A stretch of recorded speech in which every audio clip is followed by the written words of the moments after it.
வெற்றிகரமான சத்தியம். ரட்சிப்பின் அனுபவம். மே 10.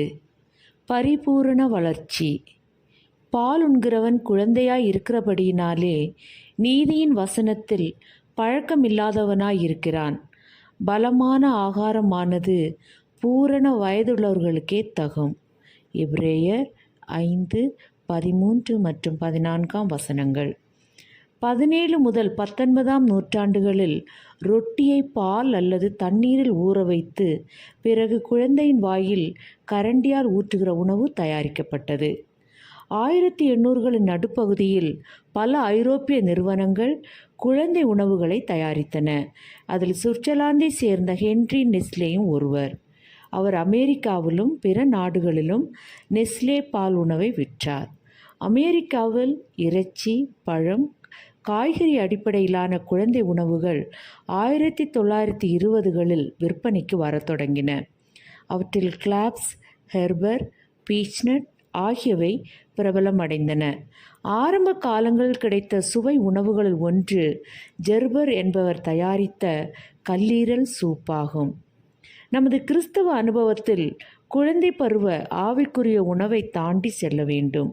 நாம் பரலோக வாழ்விற்கு ஆயத்தம் செய்ய நம் பரலோக பிதா விரும்புகிற ஆழமான சத்தியங்களை புரிந்து கொள்வதும் நற்குணங்களை வளர்த்து கொள்வதும் ஆகும்.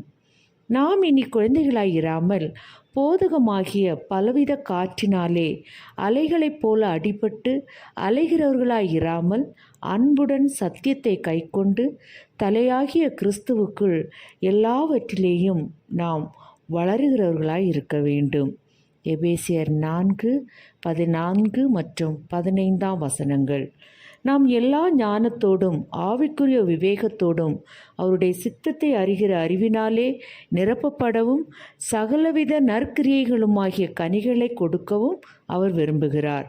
கொலோசையர் 1:9 மற்றும் 10 எவரும் தானாக இவ்வகை ஆவிக்குரிய முதிர்ச்சியை உருவாக்க முடியாது. கிறிஸ்து நம் இதயத்தில் அன்றாடம் வாழும்போது மட்டுமே இது நிஜமாக முடியும். ஆனால் நம்மை பலப்படுத்துவதாக அவர் வாக்களித்துள்ளார். வழுவாதபடி உங்களை காக்கவும் தமது மகிமையுள்ள சன்னிதானத்திலே மிகுந்த மகிழ்ச்சியோடே உங்களை மாசற்றவர்களாய் நிறுத்தவும் தம்மால் முடியும் என உங்களுக்கு உறுதியளிக்கிறார். யூதா 1:24. செயலில் காட்டுங்கள். இன்று திடமான என்ன ஆவிக்குரிய உணவை உட்கொள்கிறீர்கள்? ஆழமான ஆராய்ச்சிக்கு எபிரேயர் 6:1, பிலிப்பியர் 1:9 முதல் 11 வரை உள்ள வசனங்களும், பிலிப்பியர் 2:12 மற்றும் 13 ஆமேன்.